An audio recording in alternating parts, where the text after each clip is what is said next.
تو پھر جب وہ جلال میں آ گئے تو حکومت کا ستیاناش ہو جائے گا، پھر وہی ہوگا جو ساری دنیا دیکھنے کا منتظر ہے۔ السلام علیکم ورحمۃ اللہ تعالی وبرکاتہ۔ کیسے ہیں آپ تمامی حضرات؟ امید کرتا ہوں اچھے ہوں گے، خیر و عافیت سے ہوں گے،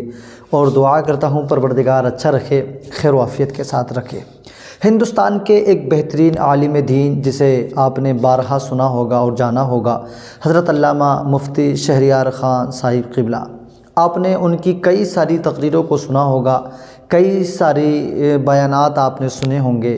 کبھی نہ کبھی آپ نے ان کو روبرو بھی سنا ہوگا، یا کہ پھر آپ نے انٹرنیٹ کے ذریعے سے انہیں کہیں نہ کہیں کبھی نہ کبھی ضرور سن لیا ہوگا۔ حضرات جب بھی بولتے ہیں وہ بے باک بولتے ہیں، اور اتنا اچھا بولتے ہیں کہ سننے والے سنتے ہیں انہیں بہت غور کے ساتھ، اور ایسا نہیں کئی گھنٹہ ان کا بیان ہو جایا کرتا ہے، یعنی 3 گھنٹہ، ڈھائی گھنٹہ وہ ایک ہی مجمع میں بیٹھ کر کے بول دیا کرتے ہیں۔ اور انہوں نے خود اپنی زبان سے بھی کہا تھا کہ میں کبھی تقریر رٹ کر بھی نہیں لے کے جاتا ہوں، بس جو وہاں کے حالات میری نظروں کے سامنے ہوتے ہیں اور میں اسی پر بولنا شروع کرتا ہوں، اور کئی گھنٹے میرے گزر جایا کرتے ہیں۔ ابھی موجودہ وقت میں آپ اچھی طرح سے جانتے ہیں جو دور چل رہا ہے، جو وقت چل رہا ہے، کبھی کہیں کے لیے کبھی کہیں کے لیے۔ ابھی اجمیر شریف درگاہ کے لیے ایک یاچیکا داخل کی جاتی ہے کہ وہ وہاں پر پہلے مندر تھا، بعد میں اس کو ختم کر کے وہاں پر درگاہ بنائی گئی ہے، تو اس پر آپ اچھی طرح سے جانتے ہیں کہ 20 دسمبر کو اس کی سنوائی ہے اس کے معاملے میں۔ تو اس سے پہلے مفتی شہریار صاحب نے ان لوگوں کو نصیحت فرمائی ہے، جو لوگ نے یاچیکا داخل کی ہے ان لوگوں کو مفتی صاحب نے نصیحت فرمائی ہے کہ اب کی بار غلط جگہ ٹکرا گئے ہیں آپ تمامی حضرات، غلط جگہ آ گئے۔ آپ نے کہا ہے کہ ابھی بھی وقت ہے کہ آپ اپنی اس یاچیکا کو واپس لے لیں اور معافی مانگ لیں، بابا ہم سے غلطی ہو گئی، ہمیں آپ معاف فرما دیں، ورنہ یاد رکھنا جو اونٹوں کو بیٹھا کر اٹھانا، یعنی انہوں نے بیٹھایا تو کوئی دنیا کی طاقت نہ اٹھا سکی، جو ایک کوزے میں یعنی ایک کاسے میں انا ساگر کے سارے پانی کو لانا جانتا ہے،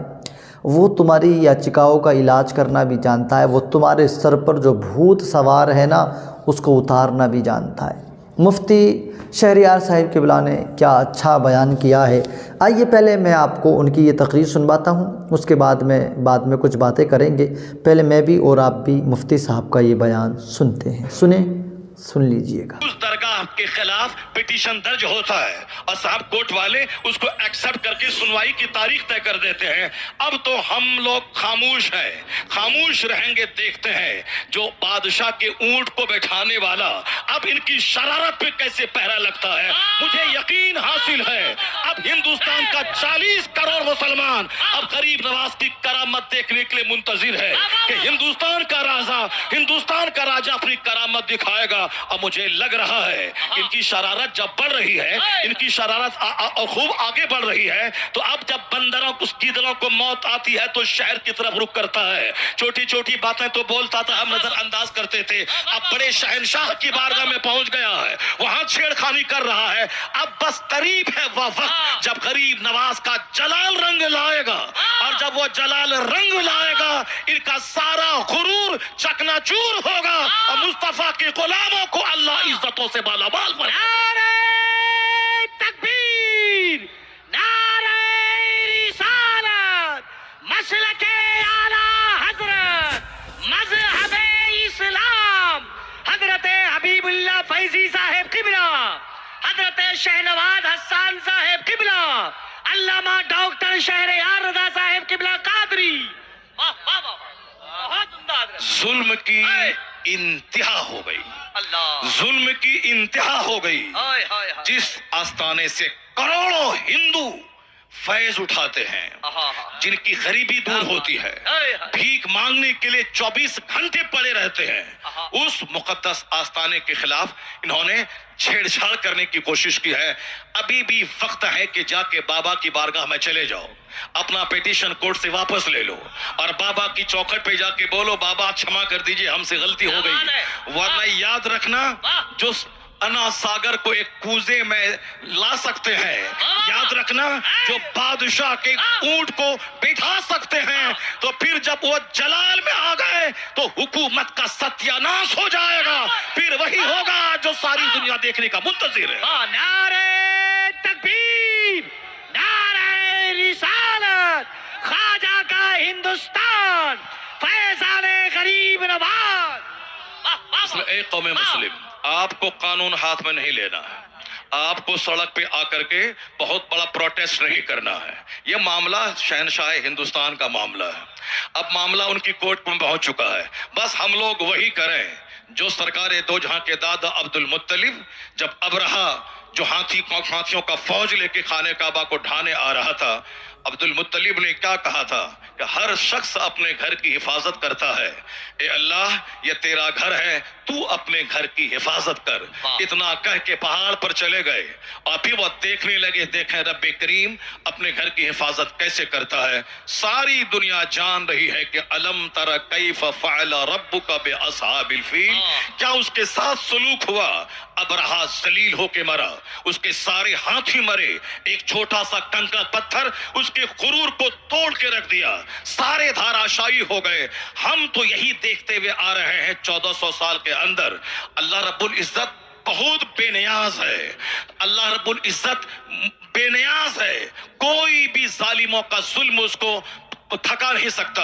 اور کسی بھی عبادت کرنے والی کی عبادت کی وجہ سے اللہ رب العزت کی شان میں کوئی اضافہ نہیں ہو سکتا۔ اللہ اس صفات کمالیہ کا جامع ہے کہ جس کے آگے کسی صفت کا کوئی تصور ہی نہیں ہے۔ اللہ رب العزت کے پاس ساری قوتیں، ساری طاقتیں موجود ہے، ہم عبادت کرتے ہیں، ہم اس کا بینیفٹ مجھ کو ملتا ہے، اگر کوئی کفر کرتا ہے اس کا نقصان وہ اٹھاتا ہے۔ اللہ صرف دیکھنا چاہتا ہے کہ میرا کون بندہ ہے جو اس زمین کو عدل سے بھرتا ہے، اور کون ہے جو اس زمین کو ظلم سے بھرتا ہے۔ جو ایمان لائے گا، اچھا کام کرے گا، اسے یہاں صحت دیں گے، عزت دیں گے۔ جی، آپ نے مفتی شہریار صاحب قبلہ کے بیانات کو سن لیا ہے۔ کئی سارے بیانات آپ نے حال ہی میں مفتی شہریار صاحب کے اجمیر شریف کے تعلق سے سنے ہوں گے۔ ایک چھوٹا سا بیان تھا جو ہم نے آپ کو سنوایا، حالانکہ یہ تقریر تو کافی بڑی بھی ہے، آپ اس کو پوری تقریر کو بھی سن سکتے ہیں، لیکن ہم نے آپ کو جو مین بات تھی وہ سنوائی، اور آپ نے سن بھی لیا کہ مفتی شہریار صاحب قبلہ کتنے بے باغی کے ساتھ اپنی بات رکھا کرتے ہیں، اور آپ جس میٹر پر بھی بولتے ہیں اور الحمدللہ بڑا کھل کے بولتے ہیں، وہ جس انداز میں آپ بولنے کا آپ کا انداز ہے وہ بھی بہت پیارا انداز ہے، آپ کو لوگ پسند بھی بہت کرتے ہیں، پڑھے لکھے لوگ بھی پسند کرتے ہیں۔ اور مفتی شہریار صاحب نے بالکل صاف لفظوں میں کہہ دیا کہ جیسے ابرہا آیا تھا خانہ کعبہ کو ڈھانے کے لیے، تو آپ کے دادا نے کہا تھا میرے آقا کے کہ آپ اپنے اپنے گھروں کی اور اپنے اپنے سامانوں کی حفاظت کریں، اور اللہ کا گھر ہے، اللہ اپنے گھر کی حفاظت خود کرے گا۔ تو یہ بھی سرکار غریب نواز رضی اللہ تعالیٰ عنہ کا گھر ہے، اللہ تعالیٰ کے پیارے بندے کا گھر ہے، تو ظاہر سی بات ہے وہ جس کا گھر ہے وہ اپنے گھر کی حفاظت کرنا بہت اچھے سے جانتے ہیں، اپنے گھر کی وہ اپنے آپ حفاظت کر لیں گے۔ آپ نے بالکل صاف لفظوں میں یہ بھی کہا ہے کہ ہمیں قانون ہاتھ میں لینے کی بالکل بھی ضرورت نہیں ہے، کوئی بھی مسلمان کوئی بھی کسی طریقے کا ایسا قدم نہ اٹھائے جس سے کہ ہمارے مذہب پر ہم پر کوئی بھی آنچ آئے، ہے نا، ایسا کوئی بھی حرکت کوئی بھی ہماری طرف سے کام نہیں ہونا چاہیے۔ یہ ساری باتیں بھڑکانے کے لیے ہو رہی ہیں، آپ اپنے آپ کو ثابت قدم رکھیں۔ سرکار غریب نواز رضی اللہ تعالیٰ عنہ ہر طرح کا علاج کرنا انہیں آتا ہے، وہ ہر طرح سے علاج کرنے والے ہیں، تو ہمیں اور آپ نے بالکل قانون کے دائرے میں رہ کر اپنی بات کو بلند کرنا ہے، باقی قانون کو اپنے ہاتھ میں کبھی بھی نہ لینے کی کوشش کریں۔ رب کعبہ ہم سب کو نیک صالح عمل کی توفیق دے، ملک ہندوستان میں ہمارے امن چین سکون عطا فرمائے، پیار محبت اور حسن سلوک کے ساتھ ہندوستان میں رہنے کی توفیق عطا فرمائے، ہماری سب کی جان مال عزت و آبرو کی، مسجدوں کی، خانقاہوں کی، مدرسوں کی حفاظت فرمائے، آمین۔ خدا حافظ۔